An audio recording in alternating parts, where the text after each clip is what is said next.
তাহলে দর্শক, শেষমেশ নেতানিয়াহুর কাতারের উপর হামলা করার একটা বিরাট ভুল আরব দেশগুলোকে একজোট করেই দিল এবং তাদেরকে নিজেদের একটা আলাদা ন্যাটো বাহিনী তৈরির দিকে ঠেলে দিল। হ্যাঁ দর্শক, ঠিকই শুনছেন আপনারা, আরব দেশগুলো ন্যাটোর ধাঁচে নিজেদের একটা যৌথ বাহিনী বা জয়েন্ট ফোর্স তৈরির কাজ শুরু করে দিয়েছে। আর এর দায়িত্ব দেওয়া হয়েছে মিশরের প্রেসিডেন্ট আব্দুল ফাতাহ আল সিসির ওপর। দর্শক, আপনাদের এটাই রিয়ালিটি চ্যানেল কিন্তু গত 12ই সেপ্টেম্বর সকালের শোতেই এরকম কিছুরই একটা ইঙ্গিত দিয়েছিল। আর এখন ইসরায়েলের সংবাদপত্র দ্য টাইমস অফ ইসরায়েল এই খবরটা ছেপে ইসরায়েলের অস্বস্তি যেটা ছিল সেই অস্বস্তিটাকে আরও প্রকাশ্যে এনে দিয়েছে। দ্য টাইমস অফ ইসরায়েলের গতকাল 13ই সেপ্টেম্বরের খবর অনুযায়ী হেডলাইনটা একটু পড়ুন। আরব দেশগুলো এখন এক পতাকার নিচে জড়ো হচ্ছে এবং মিশর রীতিমতো ন্যাটো স্টাইলে একটা আরব বাহিনীর ব্লু প্রিন্ট তৈরি করে ফেলেছে। আর এর মানেটা পরিষ্কার, এখন থেকে যে কোনো একটা আরব দেশের উপর হামলাকে সব আরব দেশের উপর হামলা বলে ধরে নেওয়া হবে, যেমনটা ন্যাটোতে হয়।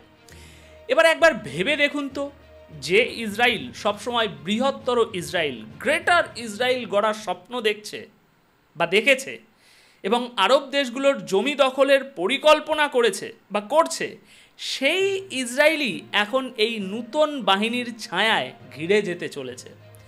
লেবাননের আল আখবার সংবাদপত্রের রিপোর্টের কথা উল্লেখ করে দ্য টাইমস অফ ইসরায়েল তাদের রিপোর্টের 3 নম্বর প্যারাগ্রাফে যা লিখেছে সেটা একবার একটু শুনে যান। এখানে লেখা হয়েছে যে মিশর এই বাহিনীতে তাদের 20,000 সৈন্য দিতে প্রস্তুত। হ্যাঁ, 20,000 সৈন্য। আর এর জন্য একটা কমান্ড স্ট্রাকচার বা পরিকাঠামোও তৈরি করা হচ্ছে। প্রথম কমান্ড থাকবে মিশরের হাতে, দ্বিতীয় কমান্ড থাকবে সৌদি আরব বা অন্য কোনো উপসাগরীয় দেশের হাতে, আর বাকি কমান্ডগুলোতে মরক্কো, আলজেরিয়ার মতো দেশগুলো অন্তর্ভুক্ত হবে। এবার ভাবুন তো দর্শক, যে ইসরায়েল আরব দেশগুলোর জমি দখল করে বৃহত্তর ইসরায়েল বানানোর স্বপ্ন দেখত, এই আরব ন্যাটো বাহিনী যদি সত্যি সত্যি তৈরি হয়ে যায়, তাহলে সেই স্বপ্নের কি হবে? আর কি হবে যদি এই বাহিনীতে ফিলিস্তিনও একটা আরব দেশ হিসাবে যোগ দেয়? আপাতত মিশর একটা বড়সড় চেষ্টার মধ্যে রয়েছে, আর তাই নেতানিয়াহুর ভয় পাওয়াটাও তো স্বাভাবিক, তাই না?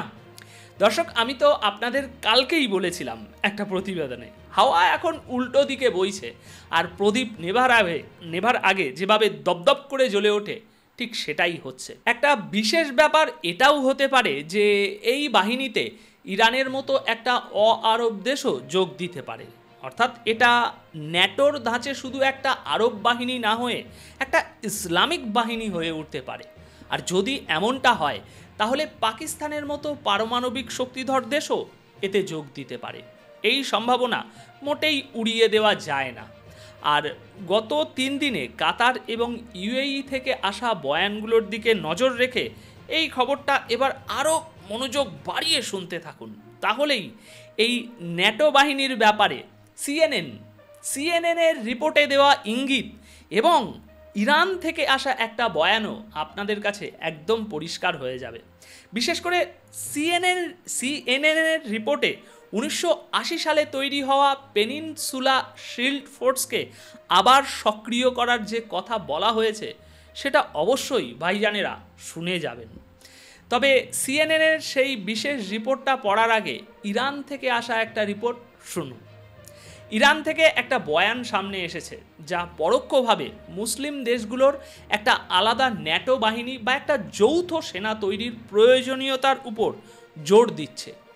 দর্শক, গতকাল 13ই সেপ্টেম্বর ইরানের তাসনিম নিউজ এজেন্সি একটা রিপোর্ট শেয়ার করেছে, যেখানে ইরানের ইঙ্গিতটা স্পষ্ট, এখন আর শুধু কথা নয়, একটা ইসলামিক ন্যাটো চাই। এবার ইরানের সেই বয়ানটা শুনে নিন, যেটা পুরো ছবিটাই পরিষ্কার করে দিয়েছে। দর্শক, সিদ্ধান্ত নেওয়ার ক্ষেত্রে ইরানের সুপ্রিম ন্যাশনাল সিকিউরিটি কাউন্সিল হলো সর্বোচ্চ ক্ষমতার অধিকারী। এই কাউন্সিলের সেক্রেটারি এবং আয়াতুল্লাহ খামিনির সবচেয়ে ঘনিষ্ঠদের মধ্যে অন্যতম আলী লারিজানি মুসলিম দেশগুলোকে খোলাখুলি বলে দিয়েছেন যে অনেক মিটিং ফিটিং হয়ে গিয়েছে, অনেক লম্বা লম্বা ভাষণও দিয়েছেন আপনারা, এবার সমস্ত বক্তৃতা আর ভাষণবাজি বন্ধ করুন। তিনি বলেছেন এবার একটা জয়েন্ট অপারেশন রুম তৈরি করুন, অর্থাৎ ইসলামিক দেশগুলোর নিজস্ব ন্যাটো। লারিজানি আরও বলেছেন যে ওআইসি বা ইউএনএসসির মতো সম্মেলনগুলো ইসরায়েলকে শুধু নূতন করে সবুজ সংকেত দেওয়ার সমান। ইসরায়েলের এই পাগলামি বন্ধ করার জন্য অন্তত একটা জয়েন্ট অপারেশন রুম তো বানান। তিনি হুঁশিয়ারি দিয়ে বলেছেন যে মুসলিম দেশগুলো যদি এটা না করে তাহলে এটা তাদের নিজেদেরই ধ্বংসের কারণ হবে। দর্শক, এই বয়ানটা এমন একটা সময়ে এসেছে যখন কাতার রবিবার এবং সোমবার একটা জরুরি শীর্ষ সম্মেলনের আয়োজন করছে, যেখানে আরব লীগ এবং ওআইসি দুটোই অংশ নেবে। এতে ইরানের প্রেসিডেন্টও উপস্থিত থাকবেন।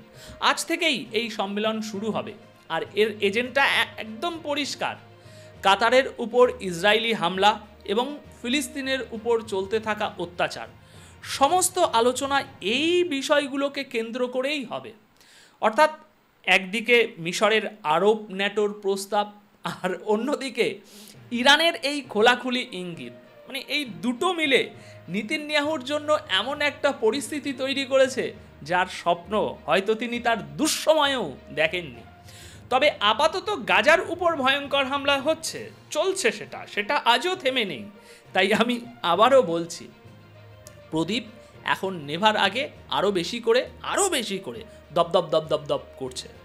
দর্শক, এবার শুনুন 13ই সেপ্টেম্বরের সিএনএনের সেই রিপোর্টটা, যা স্পষ্টভাবে ইঙ্গিত দিচ্ছে যে ইসরায়েলের বিরুদ্ধে উপসাগরীয় দেশগুলো একটা যৌথ মুসলিম বাহিনী তৈরির দিকে এগোতে পারে।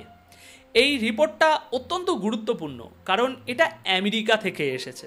আমেরিকা সব কিছু পড়ছে, খতিয়ে দেখছে এবং মধ্যপ্রাচ্যে কি ঘটছে তার উপরে নজর রাখছে। দর্শক, সিএনএন লিখছে, কাতারের উপর ইসরায়েলের হামলার পর গোটা উপসাগরীয় অঞ্চলে এই প্রথমবারের মতো একটা গভীর ভয় এবং ক্ষোভের সঞ্চার হয়েছে। কাতার পরিষ্কার বলে দিয়েছে যে এর জবাব যৌথভাবে দেয়া হবে। এই বয়ানটা তাদের প্রধানমন্ত্রীর তরফ থেকে এসেছিল, আর সেই কারণেই দোহায় অনুষ্ঠিত হতে চলা আরব ইসলামিক সম্মেলন থেকে আজ একটা অনেক বড় সিদ্ধান্ত বেরিয়ে আসতে পারে। আমি নিশ্চিতভাবে বলছি না যে বেরোবেই, কিন্তু এমনটা হওয়ার সম্ভাবনা এখন প্রচুর গুণ বেশি। দর্শক, রিপোর্ট থেকে জানা যাচ্ছে যে সংযুক্ত আরব আমিরাত ইউএই প্রেসিডেন্ট মোহাম্মদ বিন জায়েদ হামলার 24 ঘন্টার মধ্যেই দোহায় পৌঁছে যান এবং তারপর কাতার থেকে সরাসরি বাহরাইন এবং ওমানে যান, যাতে উপসাগরীয় দেশগুলোর একটা মিলিত প্রতিক্রিয়া বা জয়েন্ট রেসপন্স তৈরি করা যায়। এই বিষয়ে এখন বিশেষজ্ঞরা আরও জোর গলায় কথা বলছেন। তাদের মতে আরব দেশগুলো যদি এখনই কোনো পদক্ষেপ না নেয় তাহলে পরের হামলা অন্য কোনো উপসাগরীয় দেশের রাজধানীতে হবেই হবে।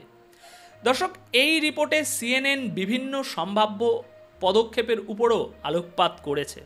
যেমন নাম্বার 1, ইউএই ইসরায়েলের সাথে নিজেদের সম্পর্ক সীমিত করে দিতে পারে, অথবা আব্রাহাম অ্যাকর্ড যে চুক্তি সেখান থেকে পুরোপুরি সরে আসতে পারে। নাম্বার 2, উপসাগরীয় দেশগুলো 1980 সালে তৈরি হওয়া পেনিনসুলার শিল্ড ফোর্সকে আবার সক্রিয় করতে পারে। আর এর মানে বুঝতে পারছেন? অর্থাৎ একটা একক উপসাগরীয় কমান্ড, যেখানে এয়ার এবং মিসাইল ডিফেন্স সিস্টেমও অন্তর্ভুক্ত থাকবে। নাম্বার 3, কাতার একটা আইনি লড়াই লড়ছে। ইসরায়েলের মতো বেআইনি দখলদারি কিছু করছে না, একটা আইনি লড়াই লড়ছে এবং ইতিমধ্যেই রাষ্ট্রসংঘের নিরাপত্তা পরিষদে ইউএন সিকিউরিটি কাউন্সিলে ইসরায়েলি হামলার নিন্দা যে প্রস্তাব সেটা পাশ করিয়ে নিয়েছে, যেটা একটা অনেক বড় ব্যাপার। এবার 4 নাম্বার, আরব দেশগুলো তাদের তেল এবং গ্যাস বিক্রি করে পাওয়া বিলিয়ন বিলিয়ন ডলারকে ইসরায়েল এবং তার সমর্থকদের বিরুদ্ধে একটা অর্থনৈতিক অস্ত্র হিসাবে ব্যবহার করতে পারে। আর বিশ্বাস করুন, তারা সত্যি এটা করতে পারে। আচ্ছা, 5 নম্বরে সিএনএন যেটা বলছে যে দূরে বসে থাকা রাশিয়া এবং চীন এই পরিস্থিতিকে একটা সুযোগ হিসেবে দেখছে। আরব দেশগুলো আমেরিকা থেকে সরে গেলেই তারা হাত বাড়ানোর জন্য একেবারে তৈরি হয়ে আছে। আর শেষ করার আগে আরেকটা গুরুত্বপূর্ণ কথা ভাইজানেরা শুনে যান। উপসাগরীয় দেশগুলো ডোনাল্ড ট্রাম্পের দ্বিতীয় মেয়াদের সময় আমেরিকায় $3 ট্রিলিয়ন বিনিয়োগ করার প্রতিশ্রুতি দিয়েছিল। কিন্তু ইসরায়েলের কারণে যদি উপসাগরীয় দেশগুলো নিরাপত্তাহীনতায় ভোগে, তাহলে এই টাকা অন্য কোথাও চলে যেতে পারে। তারা নিজেদের নিরাপত্তা শক্তিশালী করার জন্য অন্য কোনো ব্লকের দিকে ঝুঁকতে পারে। এই কথাটা আমেরিকার মিডিয়া হাউস সিএনএনও তাদের রিপোর্টে বলছে। অর্থাৎ ছবিটা এখন একদম পরিষ্কার। হয় আমেরিকাকে উপসাগরীয় দেশগুলোর আসল নিরাপত্তার গ্যারেন্টি দিতে হবে, অথবা আরব দেশগুলো তাদের নিজস্ব ইসলামিক ন্যাটোর মতো বাহিনী তৈরির দিকে এগিয়ে যাবে। সব মিলিয়ে কিন্তু ব্যাপারটা বেশ আকর্ষণীয় হয়ে উঠেছে। গত 2 বছর ধরে গাজা যুদ্ধের সময় চুপ করে বসে থাকা এই আরব দেশগুলো এখন নিজেদের উপরে হামলা হওয়ার পর হয়তো সেটাই করতে চলেছে যা তাদের আরও অনেক আগেই করে ফেলা উচিত ছিল। তাহলে হয়তো এত নিন্দা, এত ভৎসনা শুনতে হতো না, আর এত রক্তপাতও দেখতে হতো না। অনেক অনেক ধন্যবাদ আপনাদের সকলকে। যদি আপনি ভিডিওটা এই পর্যন্ত দেখে থাকেন, তাহলে অবশ্যই জানাবেন এই ভিডিওটি সম্পর্কে আপনাদের মূল্যবান মন্তব্য।